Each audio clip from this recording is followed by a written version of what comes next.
Buenas tardes, bienvenidos al Instituto Nacional de Antropología y Pensamiento Latinoamericano. Somos un área que depende de la Subsecretaría de Patrimonio Cultural, que a su vez depende de la Secretaría de Cultura. Así que bueno, les agradecemos además que hayan venido, además de que estamos contentos y les damos la bienvenida. Empezamos hoy un ciclo al que le pusimos el nombre Diarios de Campo, que pretende agrupar los temas de trabajo que se desarrollan en el instituto que cumplen determinados criterios, que son básicamente ser federales, es decir, referirse a parte del país o a todo el país, haberse iniciado en demandas de la comunidad, porque esto, lo que estamos tratando de presentar en estas reuniones, es la lógica con la que los vamos armando temas que se inician con una provincia que viene y plantea que quiere declarar la Cueva de las Manos como patrimonio de la humanidad, o un sector docente en una provincia que está pidiendo apoyo en la capacitación de los docentes en determinados temas, las comunidades indígenas que nos piden temas de revitalización de las lenguas. Bueno, todo eso se transforma en diálogo en proyectos que tienen facetas de investigación, de difusión y de transferencia. Entonces, lo que hemos reunido en este ciclo son temas que agrupan esas características. Entonces, hoy arrancamos con al que hemos llamado, perdón que lo lea porque me pongo nervioso y me olvido, inauguramos con Folcloristas en Acción, producciones locales en escala global, que va a tratar un poco de la historia de este instituto desde sus inicios en temas de folclore y que actualmente llamamos o se relacionan más claramente con lo que llamamos patrimonio cultural. Se ocupan de este ciclo como coordinadores responsables del ciclo Gabriel Lerman, que está parado allí atrás, y que dicho sea paso habría que considerar si traemos sillas de atrás o abrimos. Gabriel Lerman y Julia Piñero Carreras, que son los coordinadores del ciclo, y de la reunión de hoy son Ana Dupey y Julia Piñero. Si bien Julia va a presentar a Ana, todo esto pretendía además, quiero que lo sepan, ser un homenaje a Ana.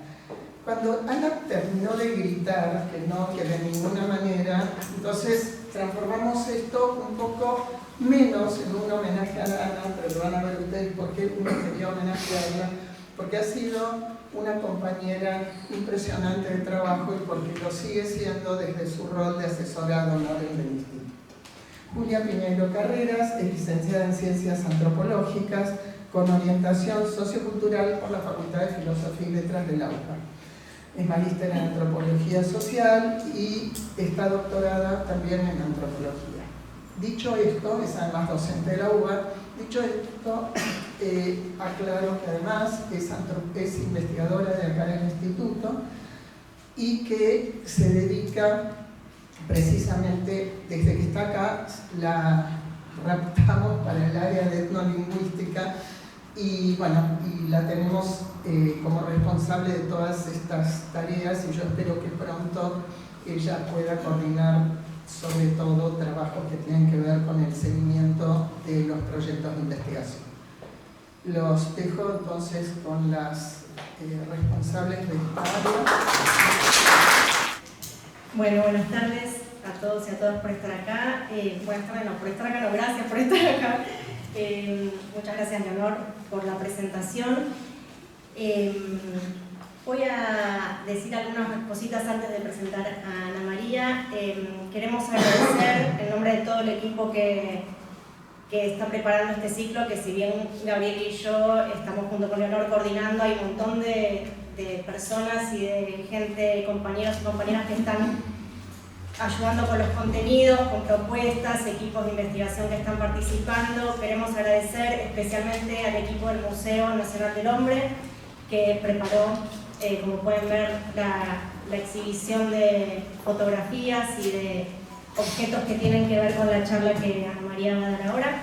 Así que espero no olvidarme de nadie, pero bueno, gracias a todos los que están colaborando con este ciclo. Ahora sí, la voy a presentar a Ana María, que es, como decía Leonora, asesora del INAPL. Además pertenece a la Facultad de Filosofía y Letras de la UBA y a la Academia Nacional del Folclore. Ella es doctora en Sociología por la Universidad Católica Argentina y licenciada en Ciencias Antropológicas por la Facultad de Filosofía y Letras de la UBA. En esa facultad es profesora asociada de Folclore General.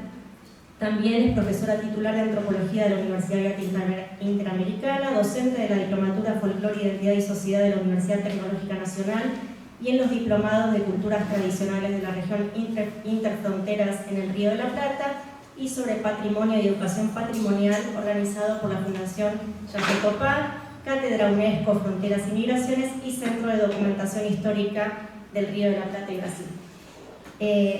Ana ha realizado proyectos de investigación financiados por la UBA, por la OEA, la Agencia Nacional de Promoción de la Investigación y diversas consultorías para organismos multilaterales.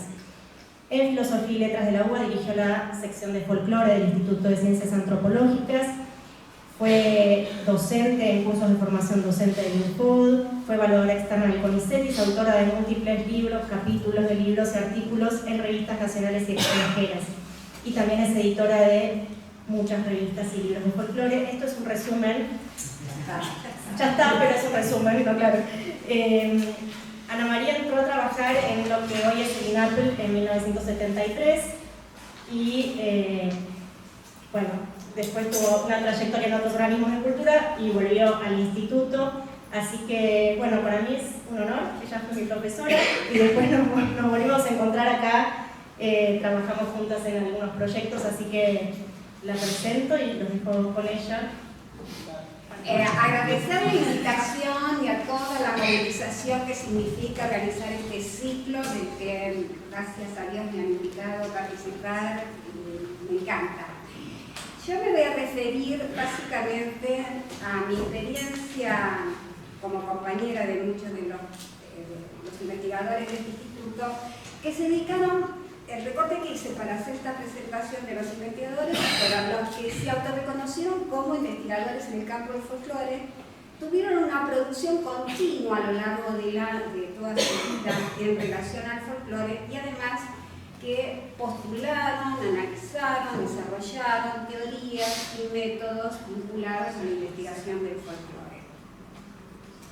El Instituto Nacional de la Tradición se crea en el año 1943 y va a lograr formularse como instituto en base al capital de conocimiento que trae Juan Alfonso Carrizo. Es decir, toda la producción de los cancioneros de Carrizo, que son numerosos y que llegan a 20.000 piezas poéticas, son desarrollados más o menos entre la década del 20 y del 40. Cuando llega al instituto, él ya trae consolidado un capital de conocimiento que es toda esa serie de cancioneros que comprenden Jujuy, Salta, Tucumán, Catamarca, La Rioja y el de Santiago del Estero, que lo va a hacer Oreste Lulo, pero que él le va a hacer las notas y los comentarios a ese trabajo. Este voluminoso trabajo que él va a destacar a lo largo de toda su producción posterior en el instituto, fue propiciado sobre todo por el gobierno de Tucumán, por el gobernador Ernesto Padilla, que más o menos para la década de fines del 20 y del 30 fue gobernador de Tucumán, pero también fue diputado por la provincia a nivel nacional y también fue ministro de Instrucción Pública de la Nación. Él fue un propulsor del trabajo de Juan Alfonso Carrizo. Lo promocionaba no solamente económicamente, sino también estimulándole a la continuidad del trabajo de campo y de recopilación. El proyecto político que tenía Padilla era, de alguna manera, poner en valor político el folclore del NOA. Él quería resaltar políticamente lo que era la región del antiguo Tucumán. Por lo tanto, digamos, él, cuando llega al instituto, el instituto va a tomar ese capital para formar todo su desarrollo. Carrizo tenía una visión del folclore que básicamente era indagar acerca de cómo había sido el impacto del hispanismo, del hispánico, en todo lo que era el arte poético. Él escribe los cancioneros, en base a las recopilaciones que realiza, pero en realidad, si bien en la época era muy notable este género editorial del cancionero, sus cancioneros se refieren a piezas poéticas, no hay música.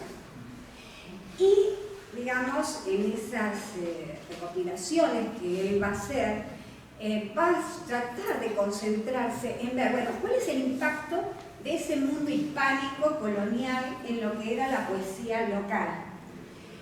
Él, a lo largo de todos los estudios que va a realizar, va a evidenciar que en realidad de las formas poéticas que se habían traído de España, pocas se mantuvieron tal cual eran, y que en realidad lo que había habido era un proceso de transformación, de reelaboración. Dentro de ese hispanismo con el cual miraba el folclore y desarrollaba su visión del folclore, aparece lo indígena. Pero para él, lo indígena, de acuerdo a lo que registra en sus cancioneros, es algo que a lo mejor en cuanto a la forma se mantiene, sobre todo cuando hay expresiones, son expresadas en quichua, pero él dice, están desancladas del contexto cultural a la cual pertenecían quienes emitieron estas expresiones poéticas.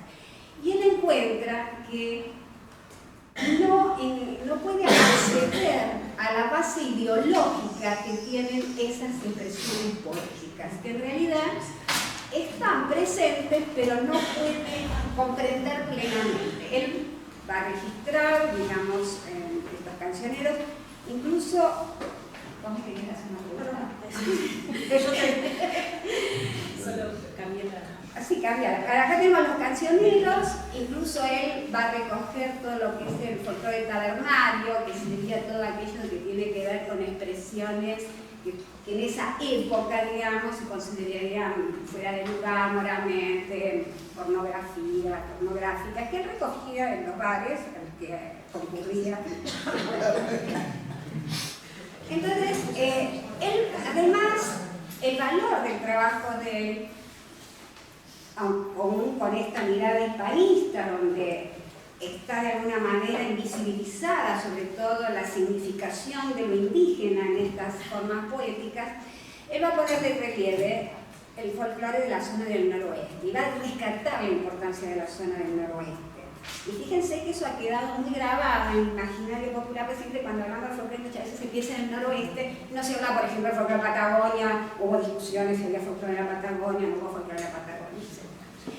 Y además, digamos, él le da voz a un conjunto de pobladores de las distintas zonas, de la zona del NUA, que son trabajadores en los obrajes, pequeños arrendatarios, campesinos, que de alguna manera, digamos, él rescata estas voces que desde la cultura, de la modernidad de ese momento y de la élite, no tenían cultura o era irrelevante, no eran una cultura devaluada. No solamente eso, sino que Carrizo va a poner énfasis en cosas que después se van a discutir, como es el valor del carácter empático que tiene la poesía para generar esta idea de vinculación social. Además de destacar la empatía que tiene la poesía, él dice que la transmisión y la creación de la poesía se da por el carácter rítmico que tiene de la rima, de las estrofas, y que eso facilita esa transmisión. Esto después lo van a desarrollar otros investigadores posteriormente, como Albert Lord, que han estudiado las expresiones de las epopeyas en los países de Europa del Este, donde también vuelven a poner de manifiesto que la transmisión de la oralidad ayuda muchísimo en esa transmisión y en la creación de la transmisión, ayuda muchísimo la forma poética. Dos preguntas. Una es la metodología específica que usaba Carrizo, pero además, en esa época, cuando este instituto todavía era Instituto de la Tradición, Nacional de la Tradición, ¿qué otras líneas, además de las que estás contando de Carrizo, se empezaron a desarrollar? Básicamente, el Instituto de la Tradición se concentró en lo que sería el área del folclore. En su expresión poética inicialmente por el bagaje que traía y la línea que estaba marcando de trabajo Carrizo. Se va a ver otras líneas vinculadas al cuento, pero eso viene después, y a la narrativa. Ahora estamos, como veíamos a veces, en la parte metodológica. Carrizo tenía una rigurosidad para el registro textual, lo que llamamos la textualidad del registro de las distintas piezas estéticas que él reunía. Era muy riguroso porque él trataba de captar el tono, cómo se decía la expresión. Él no hablaba quichua, pero consultaba siempre a especialistas en quichua para saber si lo que había registrado era correcto, si lo había realizado. Es decir, el problema de la textualización en Carrizo, que es un problema que hoy se debate mucho en el campo del folclore actual, que es cómo se ha registrado aquello que es oral. Él tenía una expresión fabulosa que decía fotografiando el sonido. Esa metáfora que él usaba para referirse a lo que él quería hacer en la textualización, estaba dando cuenta de, bueno, hoy tenemos aparatos de registro de voz magníficos, pero él quería que cuando llegara al papel ese texto, fuera una representación de la realidad. Aquí la foto inicialmente, ¿no? En el sentido inicial de foto, lo que representa a la realidad. Y esto es lo que él quería y usaba esta expresión. Él a las piezas poéticas las registraba y las sistematizaba de cancionero por la forma, que es decir, romances, décimas, relaciones y otros géneros, coplas, y después las clasificaba temáticamente. Dentro de la forma, la clasificaba temáticamente. Y él establecía, trabajaba básicamente en un método comparativo. Él está orientado dentro de la escuela histórico-cultural, él trabaja con el tema de la comparación entre lo que él encontraba en una localidad con respecto a otras provincias, a otras naciones y sobre todo con España. Ahí hay un pensamiento que tiene que ver con toda una geopolítica del conocimiento colonial, que hacía que la referencia a España y al origen y a la fuente sea un punto clave, lo cual hace que muchas veces lo que se recogió, y lo que recogió Carrizo, imitara, digamos, los modelos poéticos hispánicos, como el romance, y dejara de tener en cuenta a lo mejor formatos poéticos propios de las comunidades indígenas que él visitaba. Básicamente él trabajaba con... Y por eso, cuando el título de este trabajo dice lo local y lo global, tiene que ver porque él, para estudiar lo local, por esta línea de pensamiento vinculado al colonialismo, va a vincularlo con lo global. Lo global era la ruta que había seguido de España hacia América e incluso de España hacia atrás también había referencias. Entonces, había un predominio del método comparativo y era a nivel de la metodología y del enfoque epistemológico del que partían, tenían que trabajar a nivel global lo local. Y eso global tenía, digamos, la visión o el recorte que hacía de lo local, lo que iba a recoger en el trabajo local. Por otro lado, digamos, Carrizo era un trabajador de campo con mucha experiencia. Recorrió prácticamente todas las provincias, llega a juntar 20.000 piezas poéticas. El tipo tenía en la cabeza tenía un disco rígido, porque cada vez que escuchaba un registro poético de un informante, sabía si ya lo había registrado y si lo que le estaba contando era distinto a lo que él había registrado previamente. Tenía una gran capacidad, no solamente para el registro y la memoria, sino también para interpelar al otro con el repertorio que él conocía y estimular al otro a que contara su propio relato, su propia forma poética.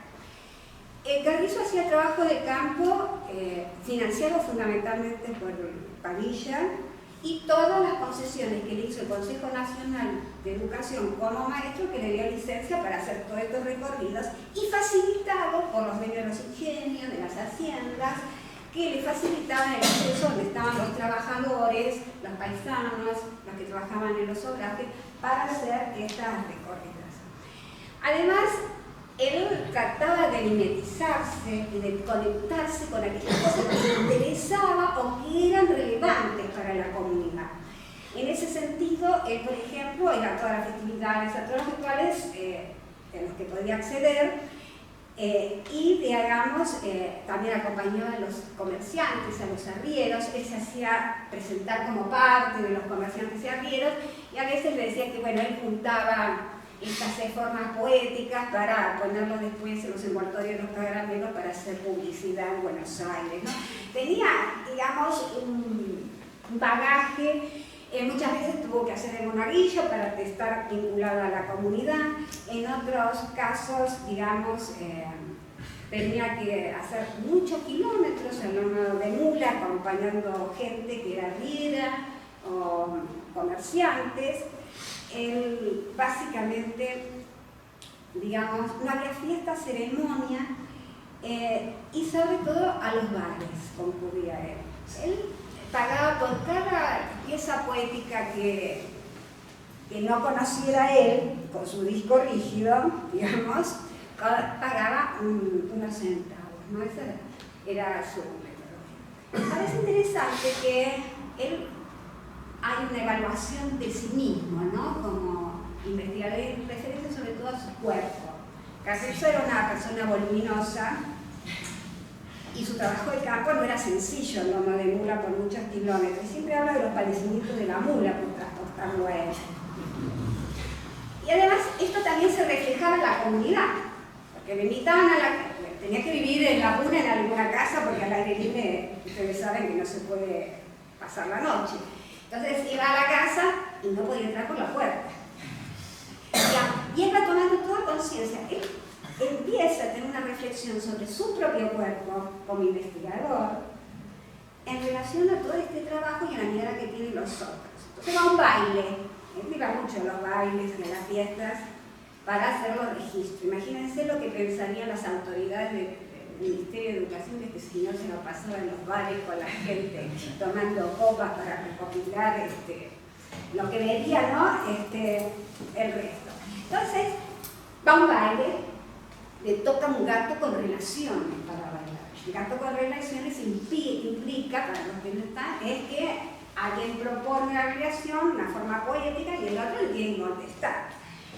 Y él improvisa una que no es muy feliz, digamos, porque le hace una crítica a la compañera de baile.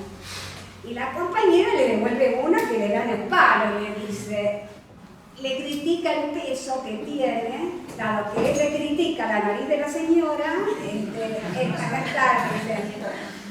le dice, debajo de su nariz se acuesta a dormir la boca, no puede agarrar el sueño porque la sombra es muy poca, respecto de que era ñata. Y ella le contesta, Bon Tolombón y venido en un caballo lobuno, y visto animales gordos, pero como usted ninguno. Digamos, él, en muchas de sus anotaciones, en los cancioneros están toda una serie de anotaciones que son sus experiencias de trabajo de campo, su conexión con el paisaje cultural. Va a la feria de Xavi, quiere juntar las famosas piezas poéticas y la gente no le hace caso, lo echa, le echa fli. Cuando viene él, no canta, no cuenta, no dice nada, se queda mudo. Entonces él se va para donde va el viento y se pone hacia donde va el viento, cerca de ellos, donde tienen los costales de los productos que en la feria de Xavi se comen. Y él empieza a registrar así las copias. Es decir, en todos los cancioneros uno puede indagar cómo era esa metodología de trabajo de campo, que en ese momento a lo mejor él no se lo estaba planteando como una metodología de trabajo de campo, pero va dando indicios, señales de cómo era ese comportamiento. Y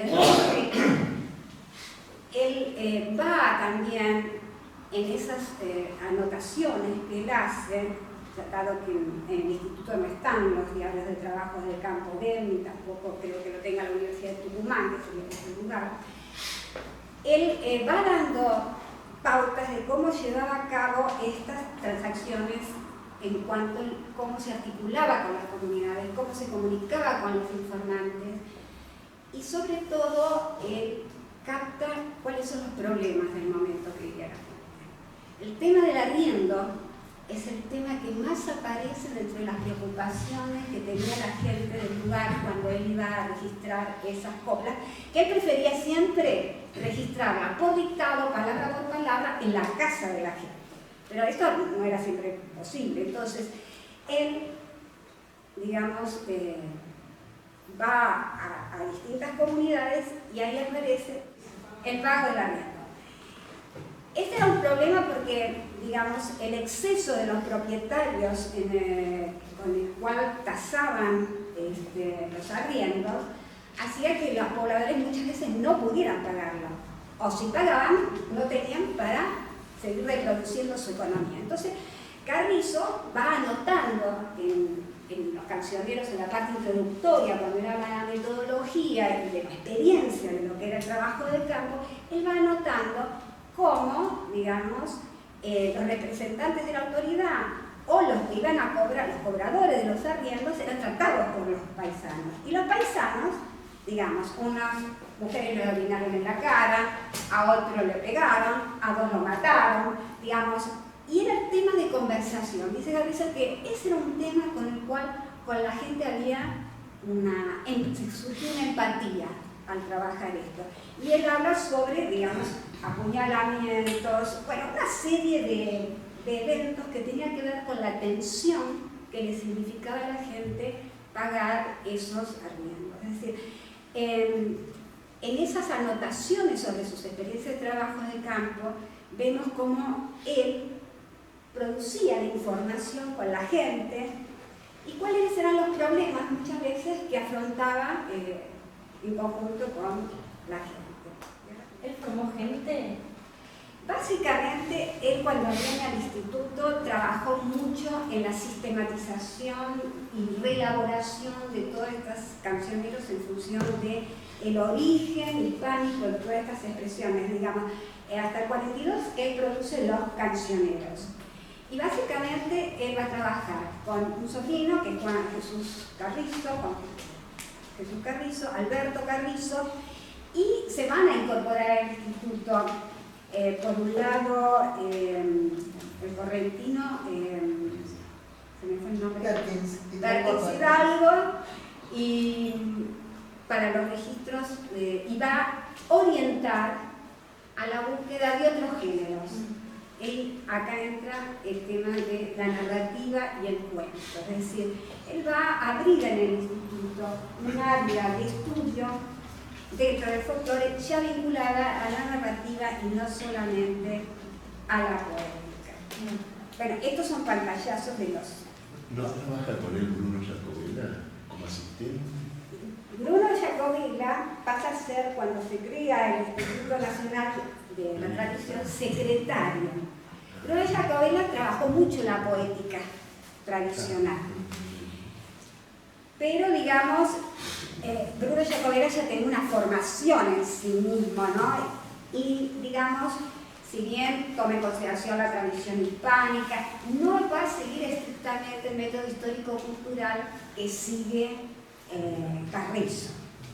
Carrizo es muy celoso y riguroso en todo lo que es la metodología de trabajo en los comparativismos y el trabajo con los... Tenía a los sobrinos trabajando en la indización de todos los cuentos, de todas las especies poéticas, porque había que relacionarlo con Europa y entonces había que ver si ese índice de allá tenía correspondencia con lo que aparecía acá.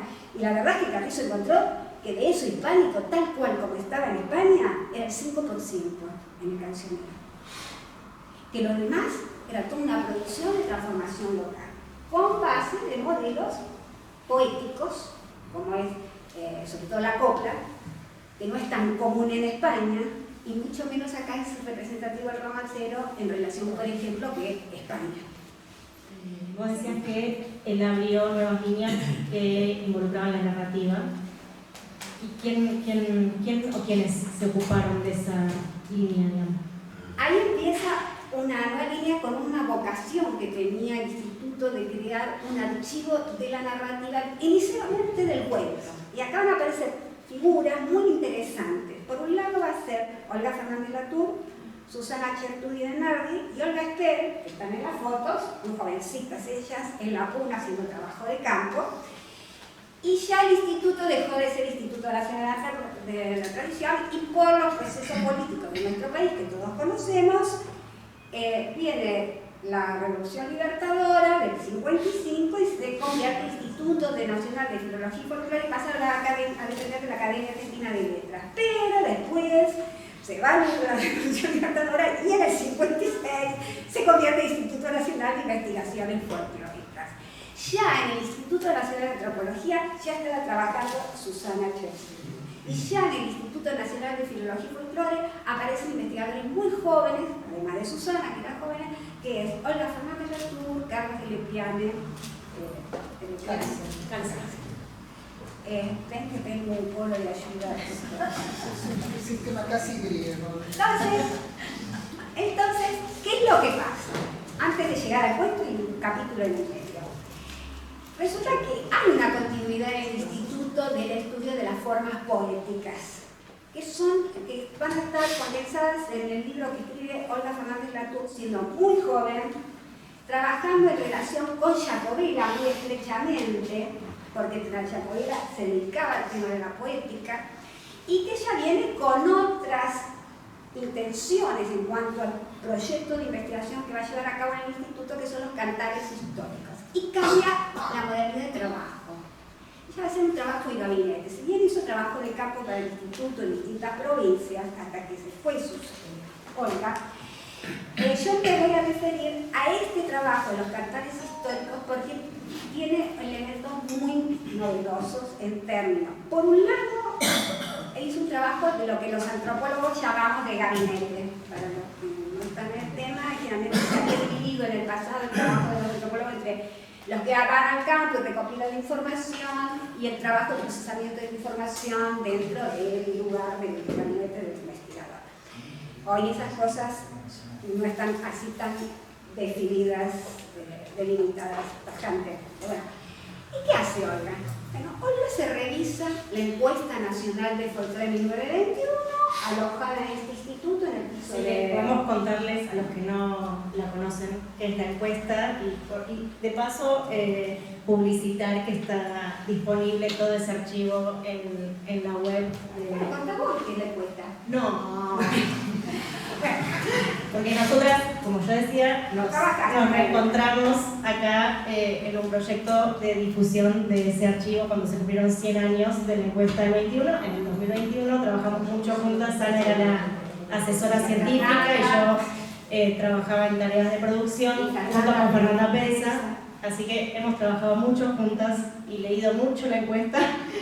Bueno, pero contalo vos, que bueno, lo que hace Olga, que es monumental también, porque si fue monumental lo del cancionero de Carrizo, 23 piezas recopiladas, también es monumental lo que hace Olga, porque se revisa los 88.000 folios de la Encuesta Nacional de Folclore. ¿Qué era la Encuesta Nacional de Folclore? Muchos de ustedes lo saben mejor que yo. Es una recopilación de todo el folclore de nuestro país, excepto Santa Cruz y Tierra del Fuego, en el cual se recopilan, digamos, todas las expresiones folclóricas, desde las creencias acerca de lo que pasa después de la muerte, las plantas, la flora, la fauna, las actividades agrícolas, la narrativa, la poesía, la danza, la música, o sea, todos los géneros con esta base, ¿no?, de esa herencia hispano-indígena del folclore que venía ya definida por los anteriores autores, por Carrizo y también por Ricardo Rojas, con matices diferentes. Hay una lucha entre ellos dos respecto de que entra y que no entra esto dentro del folclore hispano-indígena, ¿no?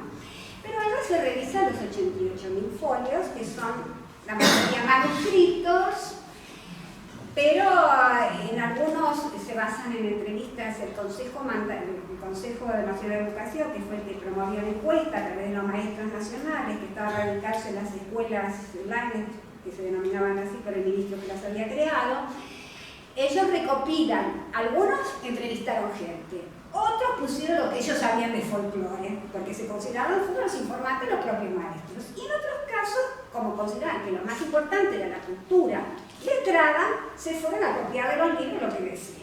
Aunque no estaba en las indicaciones. No. Eso.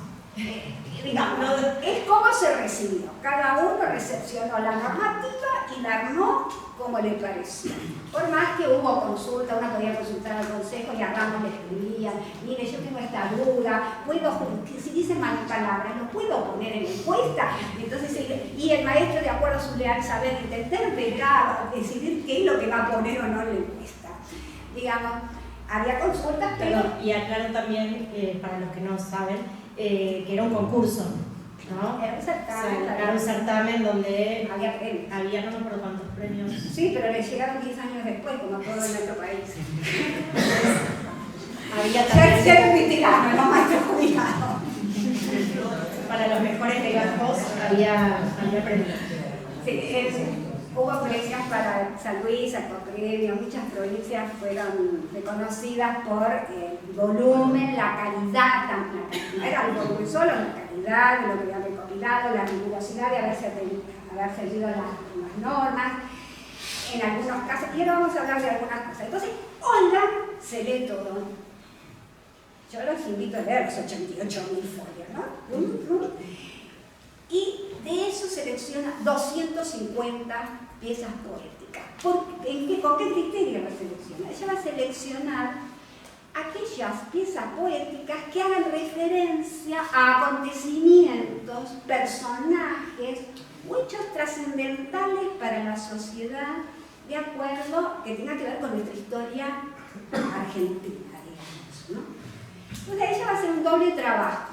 Va a hacer una crítica de fuente interna y una crítica de fuente externa. ¿Qué quiere decir esto? En principio estudia en cada legajo qué acontecimiento está, a ver cómo fue el acontecimiento, de narrar el acontecimiento.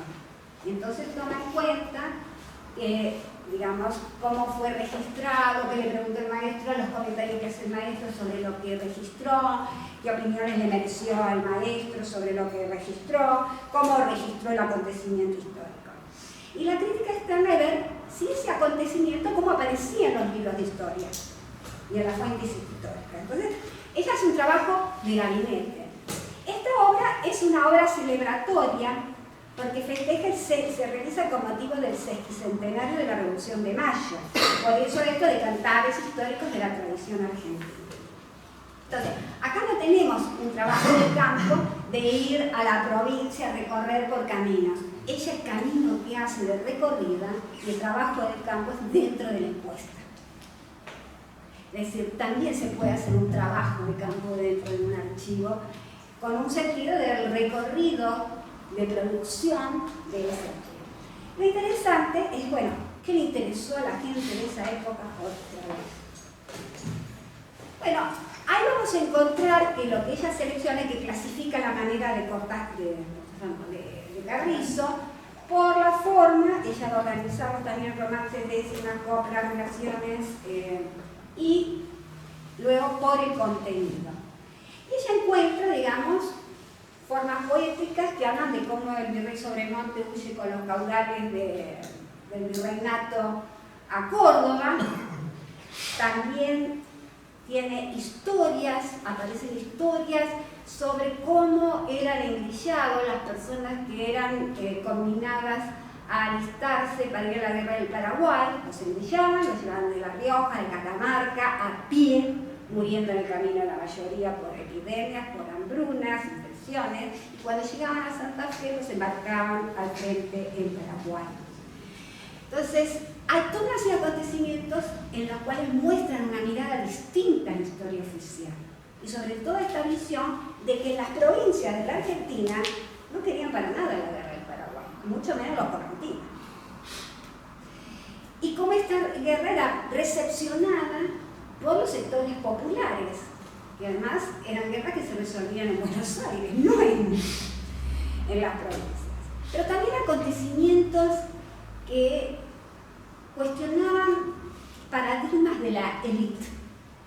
El caso de Camilo Dorman también es un caso que, no sé si ustedes conocen el relato de Camilo Dorman, que tiene una relación tahuana con un sacerdote, tiene un hijo, ella pertenecía a la sociedad, creo que era la época de Rosa, si no me equivoco, y la Camila se va con el cura, tiene el niño, va a tener un niño, y esto para la sociedad porteña era algo que se salía de toda norma. En los sectores populares esto se interpreta a través de la mulánima. Pero para la sociedad, ella es fusilada, ajusticiada, embarazada, como una forma de marcar la regla de la sociedad, y donde lo del género mujer y en una relación considerada ya incestuosa hace que fuera el comentario de la sociedad, y esto queda en la poesía popular de este sector. Y ahora nos vamos a otro capítulo también que aparecen todos nuestros caudillos de las guerras de trinitarios y federales. El Chacho Peñalosa, Facundo Quiroga, todos estos personajes. Pero ¿qué es lo que nos interesa? Bueno, ¿qué sentía la gente con respecto a estos personajes? Que la historia oficial o los pone allá en el candelero de lo salvaje, o los romanticiza, son romantizados. En cambio acá es una mirada, digamos, mucho más horizontal respecto de estos personajes, y aparece la mujer. Aparece la mujer con un rol que no era el rol, digamos, característico, ¿no? Como es el caso de doña Victoria en la guerrilla, ¿no? Contribuyendo con el marido en la guerrilla. Entonces aparecen construcciones de género que no responden exactamente a los modelos. Por un lado, normativas que desde la LIC tratan de afirmar ciertos géneros, ciertas construcciones de género, y por otro lado, otras diferentes. Olga, ¿eso lo problematiza en su obra? ¿O? Ella lo que hace es la base documental, o sea, el valor de la obra esta, por la cual la he traído acá, a pesar de no ser libro de trabajo, es porque Olga está sentando las bases de las fuentes para estudiar la historia oral en el año 60 en nuestro país, donde la discusión de la historia oral estaba desarrollándose, pero digamos, y sobre todo da herramientas para poder acceder a cómo era la construcción de la memoria social.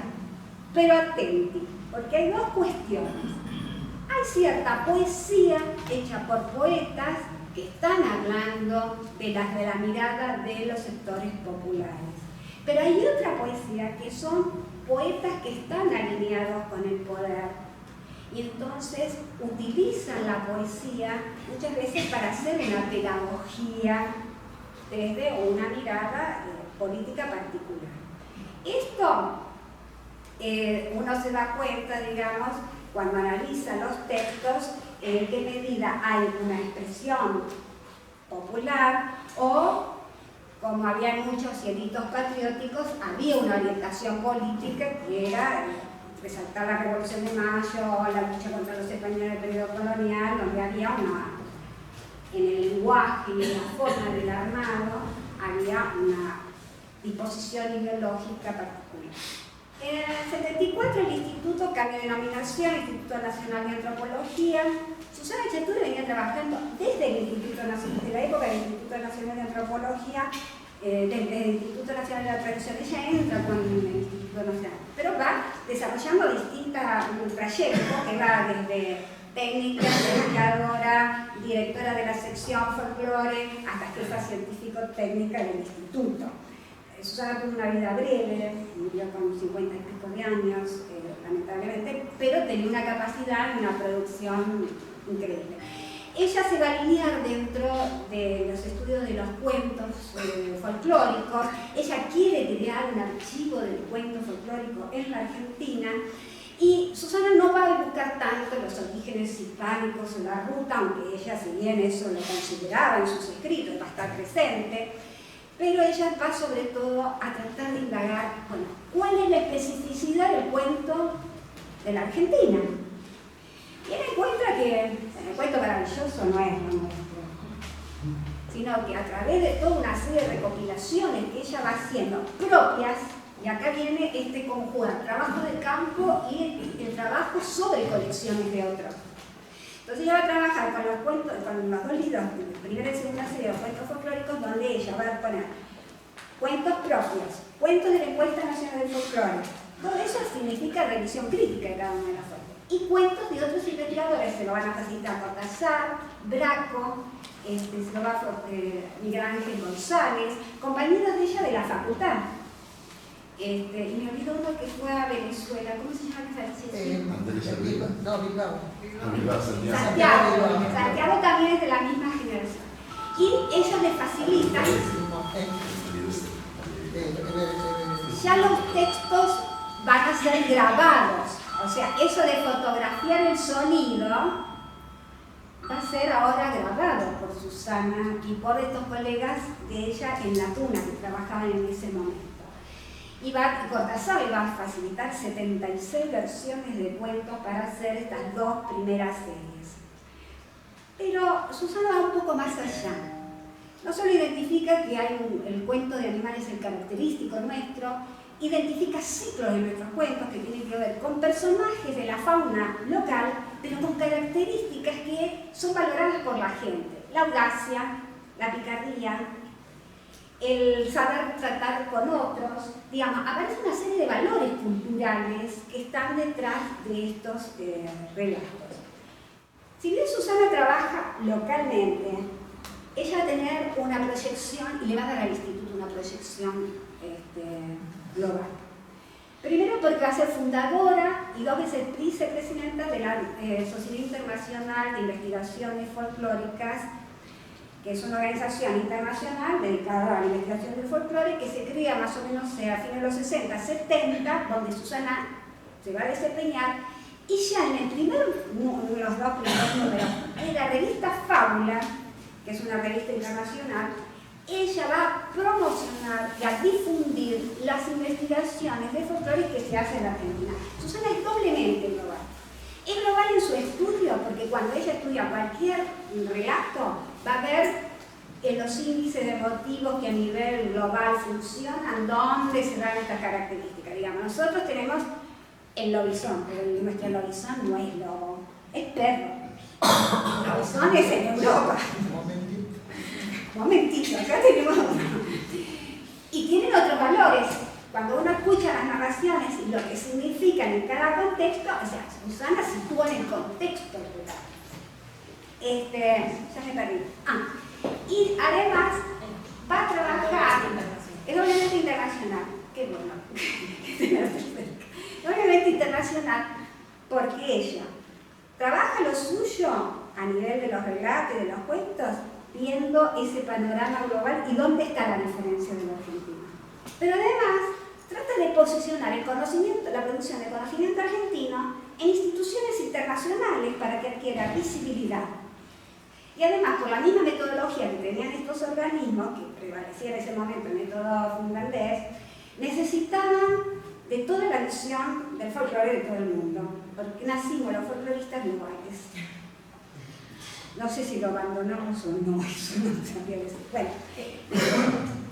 Una pregunta. Como jefa científico-técnica, ¿cómo era el vínculo con el resto de los investigadores? Mi percepción de Susana, yo trabajé con ella desde el 74 hasta que falleció. Yo en ese momento era estudiante.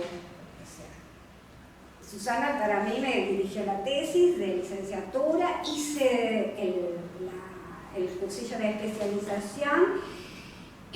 No tuve la oportunidad de compartir trabajo de campo con ella, sé por mis compañeras que era una persona que sabía escuchar. Y además lo más maravilloso que tenía Susana es que uno venía a hacer su trabajo de campo, decía, pase a mi oficina.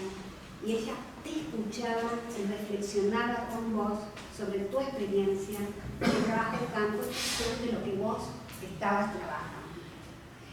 Digamos, era una persona que hablaba mucho, no era muy locuaz, no aprendí nada de Susana en ese sentido, pero tenía una profundidad en el análisis y la evolución que a uno le hacían que era impecable y muy certera además en cuanto a observar.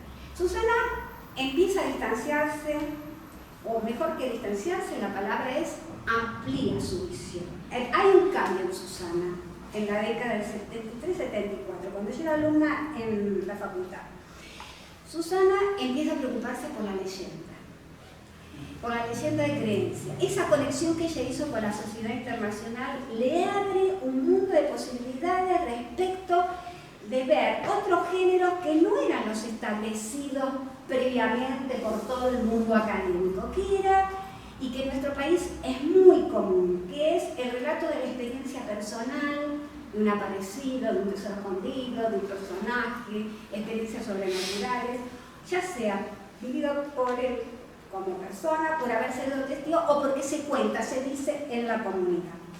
Entonces Susana empieza a abrir, empieza las traducciones de discusiones teóricas sobre la leyenda de creencia que ella trae a la Argentina. Y empieza a hacer una relación muy interesante, Susana, que va a hacerla con el trabajo que va a hacer con Susana Nubere sobre los cultos populares. Empieza a conectar leyenda de creencia, donde se pone en juego no el concepto de creencia, sino el de la verosimilitud del relato. No es lo mismo creencia que dar verosimilitud al relato. Y después empieza a ver que los relatos cambian de acuerdo a la audiencia. Y ella empieza a anticipar teorías que después se van a hablar sobre las personas, que van a venir después.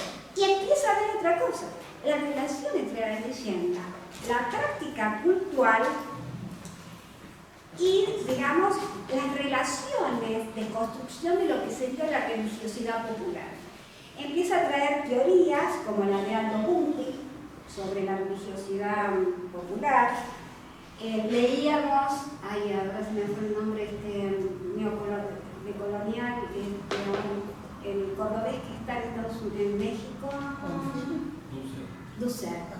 Leíamos Dussel y leíamos los estudios sobre rituales y cultos de la escuela británica, Gundenach y otros investigadores que habían empezado a trabajar en esos temas en la década del 60. Lo estábamos leyendo en el 70, yo estaba en la facultad, en el edificio, ¿te acordás? El edificio del hospital, ¿te acordás? Clínica, sí.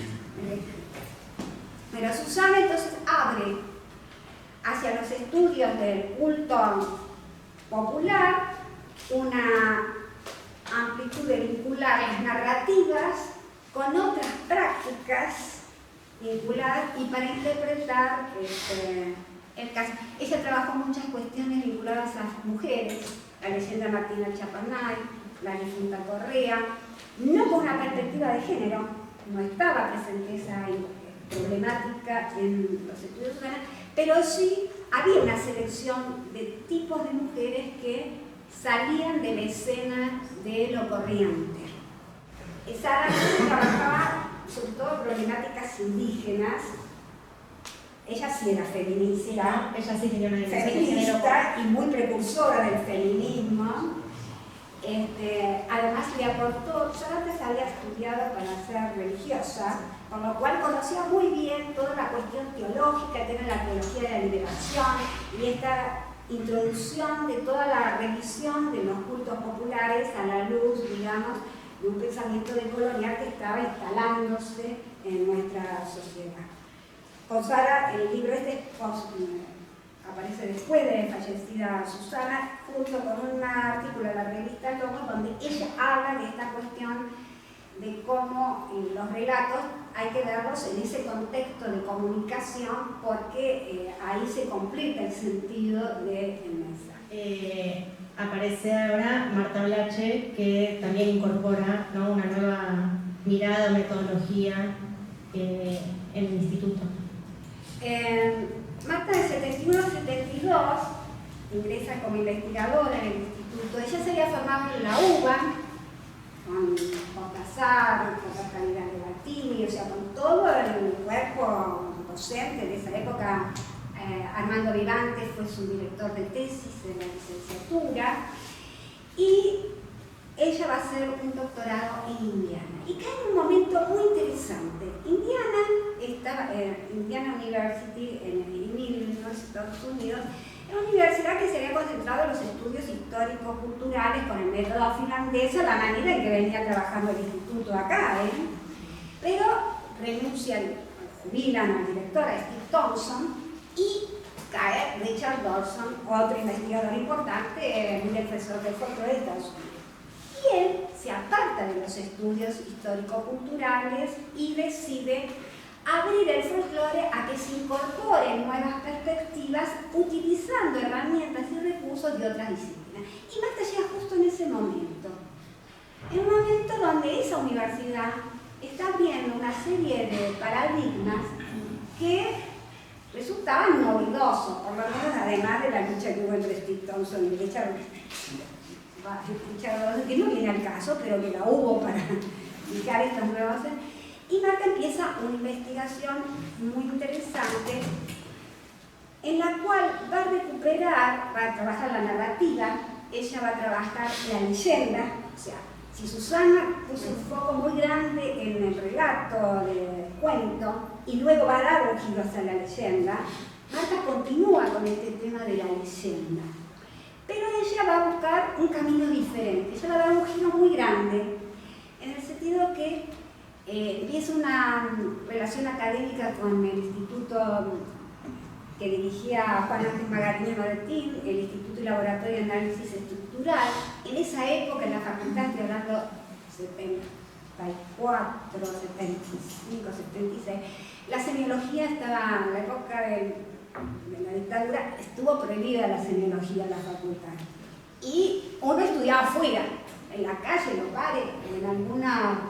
En la catacumba, como se llama la Exactamente, universidad, la catacumba. Y este instituto, que después lo cerraron por cuestiones políticas, por esas cosas de la política, ahí fuimos con Marta a tomar los cursos de semiología y de, digamos, en semiótica y estructural. Ella empieza a hacer una investigación que para la época era muy revolucionaria. Primero porque ella va a tomar el relato mítico en el sentido de que trata sobre asuntos de lo sobrenatural, va a tomar esos personajes, que ella va a trabajar sobre todo con la narrativa guaraní, personajes como el Horizón, como el Apora, el Yatiré, el Bombero, el Guapicú, va a tomar como signo mítico y va a buscar, bueno, cuáles son los códigos culturales sobre los que se organiza esa construcción de estos personajes que se dan a través de los relatos. Para eso, ella va a tomar una mirada que va a focalizar en la comunicación, cómo se comunica ese relato, va a hacer énfasis en la calidad del mensaje, en la característica perceptual del mensaje y en la significación, cómo se produce la significación de ese mensaje. Y lo que ella busca y conecta a través de conectores lógicos en su teoría es la de cómo estos mensajes tendrían la capacidad para ser folclóricos de dar un sentido de pertenencia social y de identificación colectiva, grupal. Para ello, Marta rompe muchos esquemas de la época. Primero se pone a estudiar el folclore de los inmigrantes paraguayos. No era muy habitual estudiar de los inmigrantes. Carrizo, cuando escribe El Cancionero, habla del folclore de los sirios, de los españoles y de los italianos, pero él los menciona como que existen y dice, bueno, de los sirios que eran los que menos habían adquirido formas poéticas tradicionales, y que los italianos y los españoles recientes, estoy hablando de migración del siglo XIX, ellos tenían sus tradiciones, pero que no condecían con la poética. Marta se anima en una época en que empieza a haber un grupo de antropólogos que trabajan en sectores populares, en la zona de villas, y Marta se arriesga a trabajar con migrantes, bilingües, guaraní, español, de sectores populares y en ciudades. Era todo lo contrario a lo que venían estudiando los parámetros consolidados en el establishment histórico del folclore. Ella sobre todo se va a centrar en su trabajo en la entrevista etnográfica. Ella va a trabajar en ella va a visitar a los consultados en sus domicilios, la mayoría de las cosas las toman en el hogar, con la presencia de la persona que consulta, pero también con los familiares. Por eso, las recopilaciones de ella, cuando uno va a los registros que ella graba, no son textos, acá empieza el cuento y acá termina el cuento, sino que está el diálogo que ellos tienen. Y se muestra que ese texto es un texto de coproducción entre la investigadora que interpela a la persona que le contesta y la investigadora que hace preguntas de ampliación, de revisión si entendió bien y de contrastación respecto de visiones distintas que a lo mejor las personas que estaban en la sesión de comunicación tenían distintas miradas. Había algunos que afirmaban la verosimilitud del relato y otros que no. Ella va a trabajar entonces con la ley, va a seguir trabajando. Y acá el por qué la gente trabajó con ella en estos relatos. Y básicamente la gente trabajó primero porque sentía que alguien se interesaba por las cosas de ellos. Y segundo, porque se sentían orgullosos de transmitir eso. A pesar que no era una persona de la comunidad y por no ser de la comunidad les interesaba. Ella trabajó con alrededor de 36 informantes de la ciudad de Buenos Aires y del conurbano. Y acá Tony seguramente recordará los sábados y domingos que su mamá trabajaba durante todo el año visitando a los informantes para poder completar toda la información que fue la base de su tesis doctoral. Esa tesis doctoral ella la crea en el 77, fue muy largo el trabajo porque era algo como a todos nos pasaría si nuestra lengua no es en inglés, pero además de que Marta lo hablaba muy bien, el traducir toda esa poética narrativa que estaba dicha muchas veces en ese español guaraní o en el habla local al inglés fue un trabajo de mucho trabajo para una persona que no era especialista en lengua, pero que tuvo que acudir, digamos. Y Marta, ya el instituto cambió de designación, Marta va a desempeñarse más o menos hasta el año 91, en que ella va a ir, ahí se fue, hasta el año 91 en que ella pasa a trabajar a la sección folclore del instituto, pero ella también va a continuar con esta idea de trabajar localmente, pero con un impacto global o con un diálogo global. Marta continúa a Susana siendo vicepresidenta de la Sociedad Internacional de Estudios de la Investigación de la Narrativa Folclórica.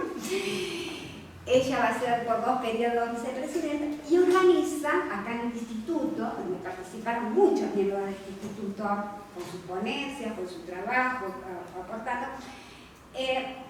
Ella organiza lo que se llamó las jornadas de estudio de la narrativa folclórica en La Pampa, donde se hicieron 7 ediciones con sus publicaciones, y lo que hizo es construir una red de conocimiento de la narrativa folclórica que no solamente nutrió a los investigadores de Argentina, de Latinoamérica, de Estados Unidos, y por su vinculación con la sociedad internacional. En Santa Rosa hicimos una conferencia internacional con gente de la India, de África, de Asia, de todas partes del mundo, de Japón y no sé cuántos países, pero no importa eso, pero a lo que voy es que posicionó el conocimiento local a nivel global, pero además introdujo el diálogo con lo global. Se consolidó después todo su trabajo a través de la creación de la revista de investigaciones folclóricas, que inició en parte acá en el instituto, pero luego continúa en el Instituto de Ciencias Antropológicas de la Universidad de Buenos Aires, ella estaba en el CONICET, pasó a tener un lugar de trabajo allá, y digamos, continuó con estas revistas donde lo que era importante era la circulación del conocimiento sobre el folclore, no exclusivamente de la narrativa ya, con producciones locales, pero pensando en diálogos globales. Yo acá termino la historia de este cuento, como dice el cuento, zapato roto, que cuente otro, el cuento que sigue. Fue solamente un panorama de las experiencias de los investigadores del instituto en cuanto a producción del conocimiento, lo que ha dejado el instituto como producción para la sociedad y el conocimiento general, ¿no? Eso es todo.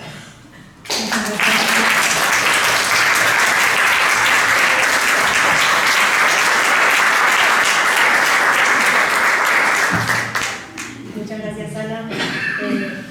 Sabemos que hiciste un esfuerzo aparte para poder condensar un montón de cosas y que podrías hablarnos mucho más y de otras personas también del instituto.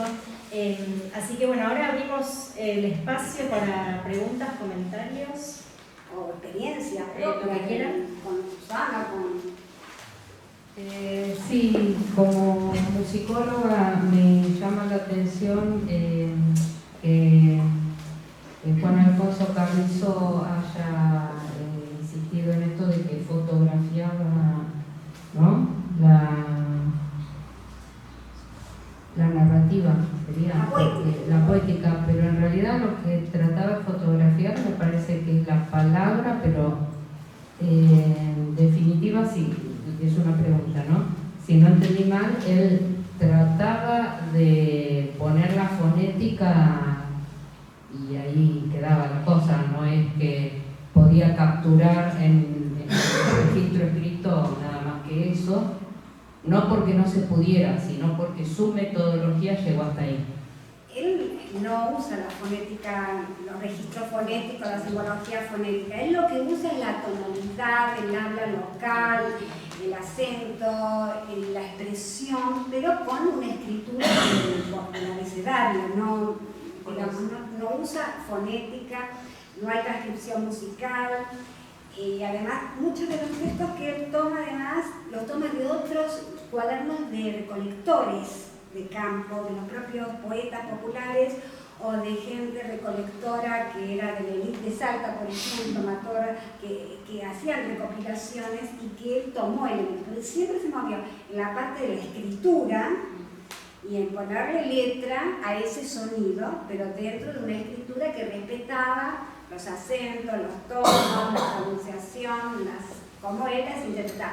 En lo lingüístico, sobre todo en la parte quichua, él siempre fue a consultar con gente especializada. Él no asumió ese... Y no grabó ni un solo registro. Yo no tengo conocimiento que haya grabado. Él tomaba palabra por palabra del dictado de las personas. No sé tampoco si él le pedía repetición de dictado. Por ejemplo, hay actores como los hermanos Grimm, que ellos pedían muchas veces la repetición para ratificar a la pobre señora. Vega también. Carlos Vega. A la pobre señora que y están las grabaciones, por eso digo, como mi especialidad ha sido esa. Sí, pero él no, yo no conozco que haya grabado con cilindros, que era lo de la época. No, podría haber grabado con discos de cera. De cera, pero no sé, eso... Sí, desde el 31 en adelante lo que él empieza 21-22 a hacer las recopilaciones. Ahí. Pero termina en el 40. De Maniche ya había... sí. Por eso, bueno, no están esas versiones entonces. Desconozco, honestamente desconozco que él haya usado esos registros. No sé ustedes que me parece que no... No, y con respecto a lo que vos habías planteado antes, perdón, que no es lo que pregunta la señora, pero con respecto a las libretas de campo y ese tipo de cosas, en Catamarca hicieron un gran relevamiento, porque de hecho iban a hacer en la casa que era de Daza el museo de Carrizo, pero el material original que tienen es poquísimo, es nada. Hay una libreta de campo que me dio mucha gracia porque empieza con la receta del chipá. Y un bolso que era su bolso de viaje, pero realmente, y muchas veces vienen de Catamarca acá creyendo que nosotros tenemos esa información, pero no está, y las veces que han venido los sobrinos también venían a buscar, pero... En la Fundación Ruggers, en Tucumán, en realidad, si la posibilidad de los materiales de él está en Tucumán porque Padilla era el que le orientaba, lo financiaba y lo perseguía, porque las cartas de Padilla están de cómo lo perseguía Carrizo para que fuera trabajo de campo y que no sé qué, se durmiera de trabajo. Y ahí encontré cartas, por ejemplo, de la discusión entre Padilla y Carrizo si era válido el cancionero de Oreste Pirulo y de cómo negociar y que le hiciera los comentarios Carrizo ante Oreste Pirulo. Pero Tucumán puede ser que haya algo, pero En la universidad. en la universidad. Primero, agradecerles a las dos la charla y la presentación que hicieron, porque además de la información que nos dieron, cómo ordenaron ese relato del instituto, yo agradezco muchísimo el tener a los colegas, que con algunos compartí, con otros no, y tenerlos en carne y hueso en la cotidianeidad del trabajo y además en las discusiones del trabajo, que creo que de esas situaciones de almuerzo en la cocina y eso de donde salen muchas, de la cocina física, ¿no? De acá en el primer piso, de donde salen muchos de los proyectos. La cocina se cocina. Sí, bueno, por eso, la cocina se cocina muchos de los proyectos que terminan haciéndose acá, ¿no? Si no te molesta, me gustaría, si tenés ganas de contar un poco cuál era la diferencia entre Carrizo y Rojas respecto de lo que se esperaba de la encuesta y lo que se esperaba de ese momento de recopilación del folclore. Digamos, Carrizo tenía una mirada mucho más rigurosa sobre el manejo de los textos y la relación de cómo se vinculaba con lo indígena y con lo hispánico. Rojas, si bien Carrizo quería hacer la base a través de toda esa recopilación, el objetivo de él, de hacer todas esas canciones, era dar la base de la tradición para hacer una literatura nacional o argentina. Pero Carrizo también, de acuerdo a lo que él dice, quería hacer la base del conocimiento tradicional previo a esta literatura que fuera la fundamento de la raíz. Y Rojas, me parece a mí, yo no soy de letras, me parece que Rojas está más, primero que él cuando reivindica sobre todo las altas culturas indígenas.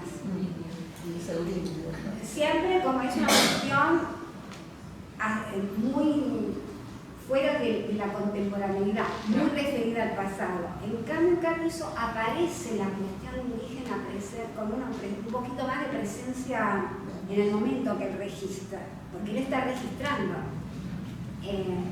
Rojas está haciendo una recopilación, sobre todo fuentes escritas, y dar origen a una literatura argentina que va a tener que seguir los parámetros de lo que era el género literatura, lo de la disciplina.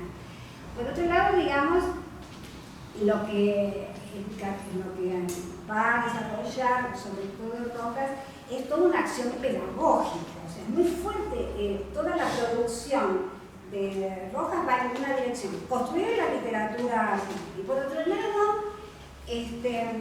poder, digamos, dar que fuera un instrumento esa tradición, además de construir la tradición, que fuera un instrumento pedagógico político. Para él era imprescindible eso para poder crear la argentinidad. Y todo esto con una cuestión, con la inmigración que siempre era como el elemento, siempre la inmigración como algo, ¿no? Espurio, ¿no? Se maneja la inmigración como algo espurio. Y si bien Carrizo ve las nuevas migraciones, esta fijación con lo hispánico no va a tomar en cuenta. Y creo que ahí, en los trabajos que ustedes hicieron sobre Rojas para la encuesta, tienen mucha más información al respecto que la que yo les puedo brindar ahora. No, pero creo que esto no es tan así, porque o sea, en Eurindia yo veo otra cosa que me parece interesante y me parece que sí que es un texto que hay que retomar, porque me parece que él ahí desarrolla en algunos capítulos cosas que no quiere o no puede o no poner en la historia de la literatura argentina.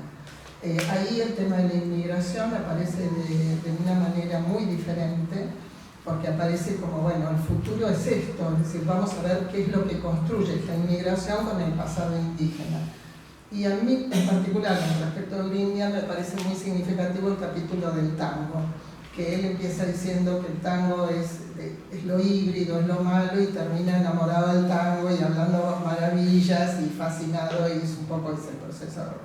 Pero digamos, me parece que sí, que en esta, como planteas la diferencia entre la mirada de Carrizo y de Rojas, me parece que Rojas, lo que vos decís, tiene claramente la dimensión política, y en Carrizo va y viene en eso. Gracias. Además de Carrizo todo el posicionamiento político de Carrizo se lo debe a Padilla. Ah, claro.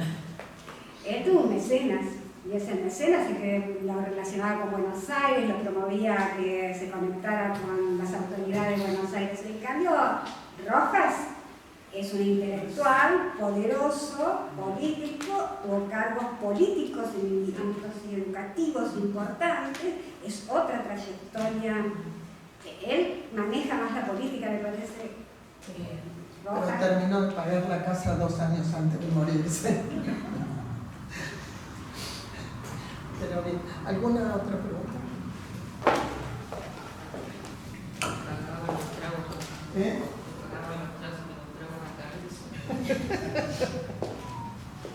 Bueno, gracias Ana María. Te quería preguntar, así como hacías este vínculo tan interesante entre literatura y folclore, quería preguntarte cómo vivieron durante todos estos años el vínculo entre antropología social y folclore, siendo que en la facultad siempre fue un tema de debate. Mira, amerita la charla, pero yo quisiera marcar algunos hitos. Por un lado, con la vuelta de la democracia, la época de Alfonsín, que era una primavera donde se abrían nuevos campos en la universidad, era la posibilidad de abrir campos que habían estado vedados. O sea, yo siempre entendí que ese cambio significaba un reparto de roles. No soy tan ingenua para pensar que no había un reparto de roles respecto de las disciplinas que tenía la antropología. Había una deuda respecto de la antropología. Y como yo soy antropóloga, y dentro de la antropología, el folclore, reconozco. Por otro lado, en esa época estaba la investigadora Esther Ermite, que fue una gran pensadora, investigadora, que a la que Marta respetaba mucho y se relacionaba con Esther y tenían diálogos interesantes. Yo me acuerdo que empezamos a trabajar con Marta trabajé en la cátedra docente, trabajamos en proyectos de investigación, en muchas cosas, una vida. Y ahí empezamos a trabajar, por ejemplo, conceptos de antropología, pensándolos desde el lugar del folclore como el proceso de articulación social, en un trabajo, un libro que escribieron Ermite y varios autores, ahora no me acuerdo todos, por ahí Mauricio me ayuda con los nombres. Las compilaciones de Leopoldo Bartolomé, de Ermite, y hay trabajos de Carlos Serrán, el tema de las cooperativas en Catamarca, de Leopoldo, los trabajos en Misiones, y después de Stricon, norteamericano, que tuvieron también articulaciones en Argentina. Jujuy, Entonces, había, digamos, Marta con Esther empieza a tener un intercambio muy interesante que se derrama hacia quienes trabajábamos con Marta. Por otro lado, Marta tenía, digamos, una visión antropológica del folclore, no tanto histórico-cultural, sino una visión antropológica, como también la tenía Susana. Ellos eran, digamos, Susana era antropóloga, dentro de la antropología hacía folclore. Y Marta, que se había formado en folclore específicamente, iba adquiriendo cada vez una dimensión mayor en la incorporación. En la teoría de ella aparece como un tema, como una noción, una dimensión en la conceptualización, el concepto de identidad. Y ella toma muchos autores de la antropología, como es el de los límites étnicos de... Ay, bien, qué suerte que tengo. Yo también lo olvido, lo tengo acá enseguida. Tiene un disco rígido, ¿no? Entonces hay toda una serie de intercambios. Además, un sábado al mes nos reuníamos en la casa de Marta para trabajar, discutir los proyectos de investigación, los avances de investigación, donde aparecían temas que, si bien con una base semiológica en el estudio de la significación, iban apareciendo temas que tenían que ver, digamos, o planteaba dimensiones que trataban también la antropología. Y entonces, bueno, ahí había conexiones. Ahora, después siempre hubo discusiones acerca de la supervivencia o no del folclore en la enseñanza de la facultad, pero una de las cuestiones que más me llamaba la atención era la falta de actualización que tenían muchos compañeros, no digo todos, muchos compañeros sobre lo que estaba pasando en el campo del folclore. Probablemente nosotros no lo supimos comunicar bien, pienso eso. Pero también, digamos, cuando nosotros decíamos, bueno, folclore lo asociaban, siempre folclore lamentablemente, o lo usó la derecha o la izquierda, para distintas plataformas políticas. Y si no, la trivialización del espectáculo. Y por otro lado, digamos, había quedado muy en el imaginario de la comunidad antropológica, en el imaginario, sobre todo, del área acá rioplatense, ¿no? En las provincias era diferente. Había quedado mucho la imagen de Cortázar y la teoría de Cortázar. Y era razonable que esto ocurriera, porque primero Cortázar había tenido una proyección en la gestión del folclore que le había dado mucha visibilidad. Estamos hablando del folclore aplicado en la década del 70, cuando estas cuestiones en antropología todavía, acá en la Argentina, había algunos casos de antropología, el estudio que hicieron en MITE, ¿te acordás? El MITE allá en Catamarca, en Vitela, Sí. que dialoguemos. Bueno, también al que citaste, digamos, a nivel de estudios de antropología social aplicada o con esa orientación, los trabajos de Santiago Bilbao, por ejemplo, de migraciones internas en santiagueño. Claro, y ese lo hizo acá en el instituto. Claro, bueno, y los de Hugo Ratel también. Y los de Hugo en la isla Maciel, que ahí también Susana trabajó con Hugo porque le dio la base de lo que era el folclore de la gente correntina, creo que era correntina, ¿no? Y ahí van a la... Porque el trabajo es de empedrados en Corrientes a Isla Maciel. Y entonces ahí trabajaron Susana con Hugo. Bueno, no sé, hasta acá llegó mi no sé.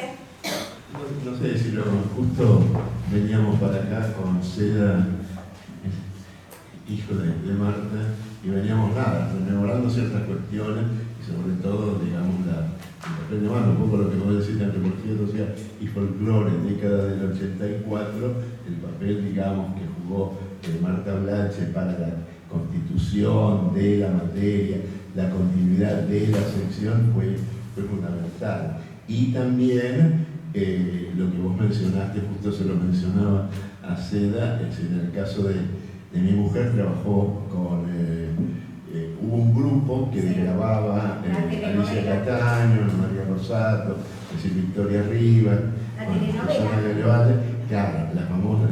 Pero primero les grababan entrevistas de Marta sobre temas de leyendas en el Paraná. Y luego plantearon ese proyecto del concepto de familia en la telenovela argentina, que hoy me gustaría hacer algo así, porque para televisión, digamos, es primero, ¿no? Pero bueno, veían todas las telenovelas sobre familia.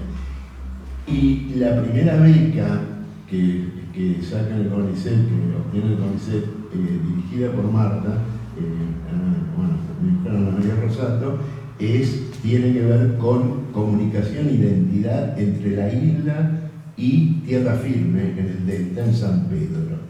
La innovación de esa beca, justamente cuando se presenta el proyecto, Marta le dice a ella, esto es antropología social, esto no es folclórica, ya has dado otro paso. Creo que también fue un momento político donde se pudo expresar, y ahí la dirigió, le dijo consultar con Esther Hermite, y la terminó dirigiendo Leopoldo Bartolomé, la beca que en ese momento era de perfeccionamiento.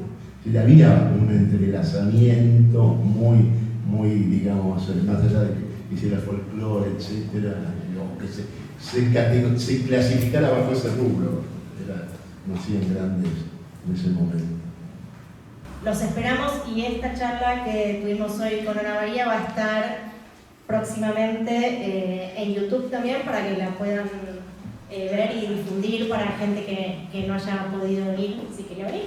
Así que bueno, muchas gracias por venir, y sobre todo a Ana No, ustedes por invitarme.